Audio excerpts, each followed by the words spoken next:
Please let me in. The world ended. Didn't you get the memo? You said it. Come on, guys, let's go for a slice of pizza. Yeah. So fetch. What is fetch? Oh, it's like slang from England. I'm Charlotte Blackwood. I'm Maverick. Maverick? Does your mother not like you or something? Chunk is dead. Don't say that. Never say that. Goonies never say die. It's the Al Travis Show. We absolutely love having Senator Julia Coleman coming on the program. She is the Assistant Minority Leader, and we absolutely love having her on the show. Lots going on today, and I can't wait to chat with you about it. Senator, thanks for being here. Hey, thanks for having me, Al. I apologize if you hear some monkeys running around in the background. I am on mom duty today, so you might hear some firm, lightly threatening snapping going on, but happy to join you regardless. We call it parroting, and there's nothing wrong with that. Maybe I'm overstating that. You tell me. The judge yesterday who struck down this binary trigger bit in the omnibus bill, I believe might have just set up the biggest judicial change in Minnesota's history for the last 30 or 40 years. This binary trigger thing, which I didn't even know was in there, quite frankly, I guess didn't think much about it, could be the thing that topples all these omnibus bills. Is this as big as I'm playing it to be, Julia? Senator Coleman? You know, it honestly, I don't know exactly the direction this will go with upper courts, but I agree with you wholeheartedly. And my first response when I saw that was, one, it's about dang time. Because these bills were getting bigger and bigger and clearly not single subject. As it says in our Constitution, they must be. And two, as a Christian woman, I hate doing this, but it's very much an I told you so moment. Because I remember I was sitting on the floor going, how are you going to pass this? I mean, you're going to throw the entire jeopardy of state government or put the entire state government into jeopardy when a judge takes a look at this, because this was a taxes bill, a judiciary bill, a transportation bill. How is this single subject whatsoever?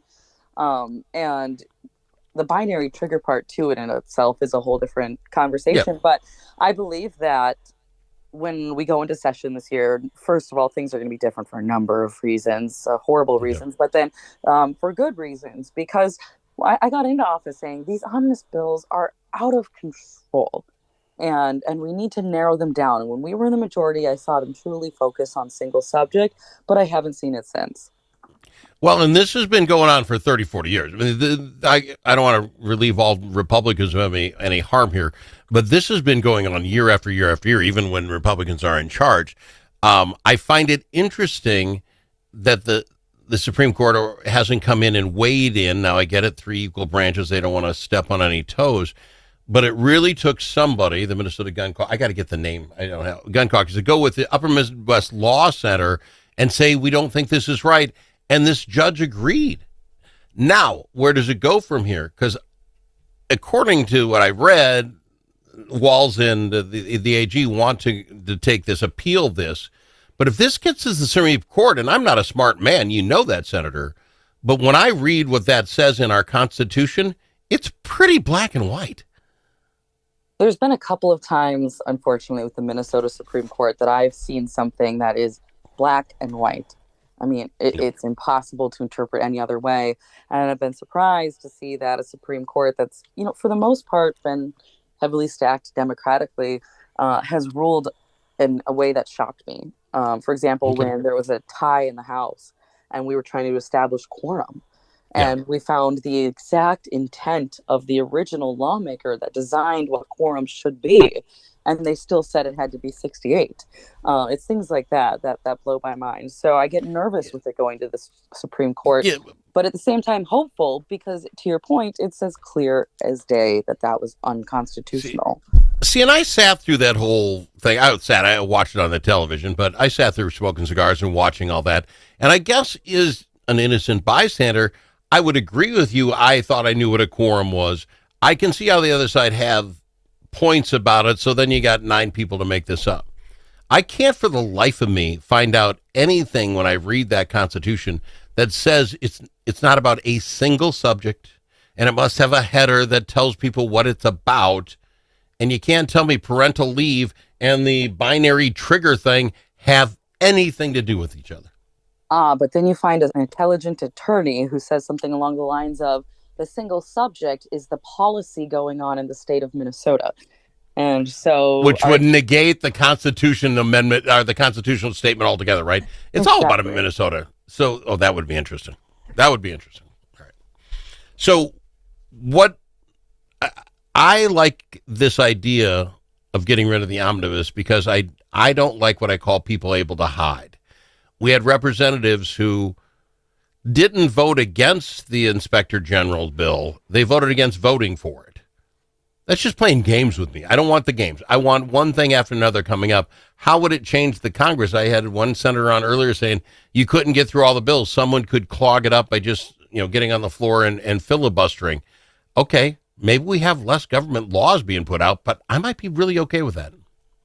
I would say that it's definitely going to hopefully narrow the scope. So for budgets, I agree on having one single subject budget bill because you can't piecemeal a budget together with a bunch of bills and some are going to pass and some aren't. You have a budget target and you have to put it all into one bill, but it should only be a judiciary budget. It should only be a K through 12 budget. All the policy bills I would like to see go one by one. Those are the ones that really crush us.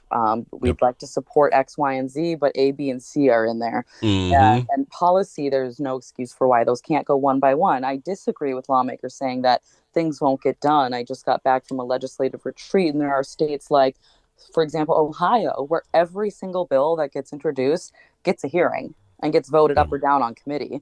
So it's possible. We've seen it done. And it, like to your point, does not allow people to hide. Yeah. Well, and back to, I think there was 7,000 bills somewhere in that ballpark introduced last year. You can't tell me Minnesota needs 7,000 new bills. There are people trying to get a thing, get a carve out. So if it means management, sorry, Senator, you have to come by and say, Senator Bob, we're not talking about that this year. It's just not coming up. Don't waste our time. I think we weed out the weak in those things that most Minnesotans don't need. Well, and I've seen it firsthand. People that will use staff time, taxpayer dollar time to write what they would call messaging bills. These are bills that they know are never going to see the light of day, but they want to be able to go back to their district and say, I put in this big, red meat or blue meat type of bill. Yeah. And I mean, if it's not going to get a hearing, can we let our staffers, our poor underpaid staffers, go work on something reasonable? So I only see upsides from the judicial decision. Do you see then, and I guess we'll find out, so I don't want to put you in a corner, but since the binary trigger thing was pulled out because this Minnesota firearms group wanted to go after it for one reason, it was an omnibus bill, and the judge, as I understand it, said, yeah, we're pulling it out because he didn't make a judgment on the binary trigger piece. It was an omnibus bill. Is everybody who is against something that got passed in 2024 now going to rush, and I'm throwing $80,000, I don't know what it costs to get a lawyer to do this, rush, get their money, get their lawyer, and go right back to court with this and try to get their bit thrown out?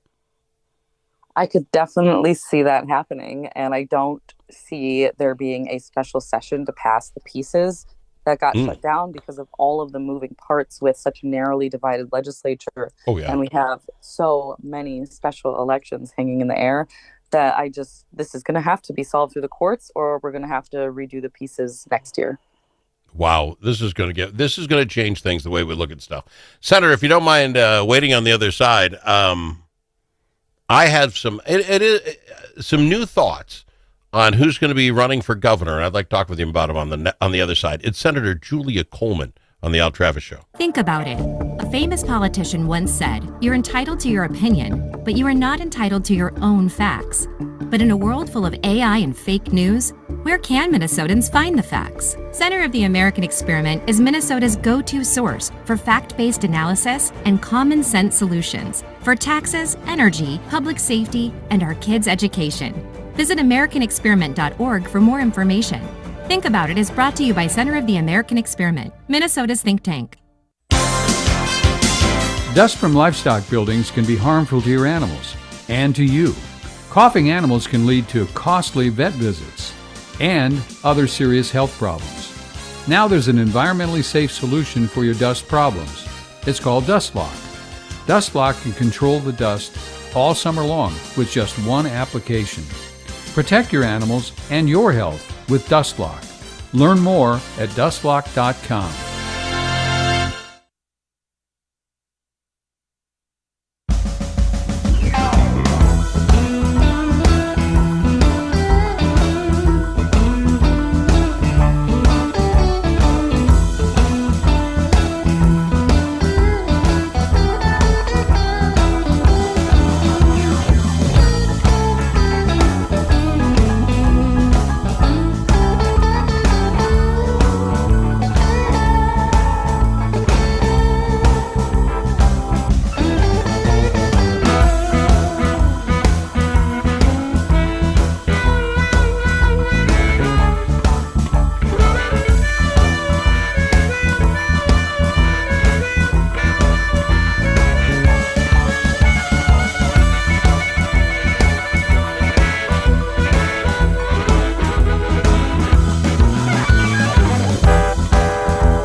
The Al Travis Show, the last place you can go and hear all sides. Respectful, thoughtful, and grateful. We've got our Senator Julia Coleman on the program, Assistant Minority Leader for the Senate.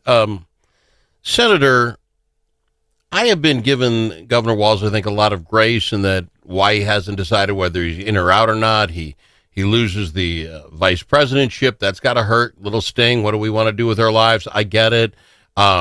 Wait for the end of session. Session goes long. Then the shootings of his friend, and some people have been talking about possibly being his lieutenant governor candidate. I have been giving him grace on all this, and now we're to the point state fair is going on, and he hasn't made up that mind yet.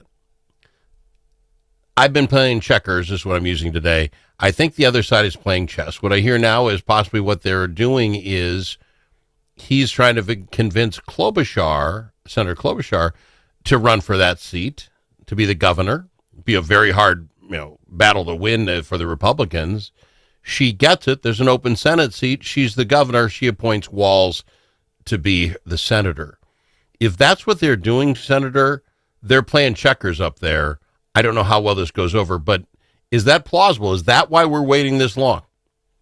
It certainly is possible. I do see both sides of it. A couple of weeks ago, I was with the governor at a bill signing, and he had talked about how he hadn't been to the Capitol in quite some time because of the assassination of Melissa Hortman. They were very good friends, and he said it doesn't feel the same. And I feel I have a good reading on people, and it was such a human moment, and I could see in his eyes that this was he was hurt and it was bothering him. On the other hand, I give rumors such a grain of salt in politics, but it would be very clever, and it would make sense if Senator Klobuchar is getting tired of Washington D.C. If he's itching to get back out there but doesn't want to put up a brutal primary fight with his fellow Democrats. I mean, this is the way to do it. And the kind of the rumor mill out there is that he's going to say he's not running, and 2 days later she'll jump in the race.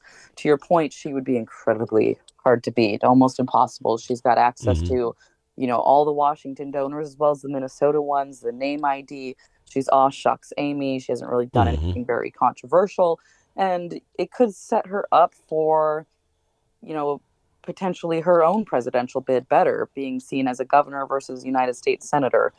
So it's a very interesting concept. Well, it covers a lot of bases on that. So Senator Amy, like say on Amy, everybody loves her. Now she was a senator. Now she was a governor. Could she run for president again?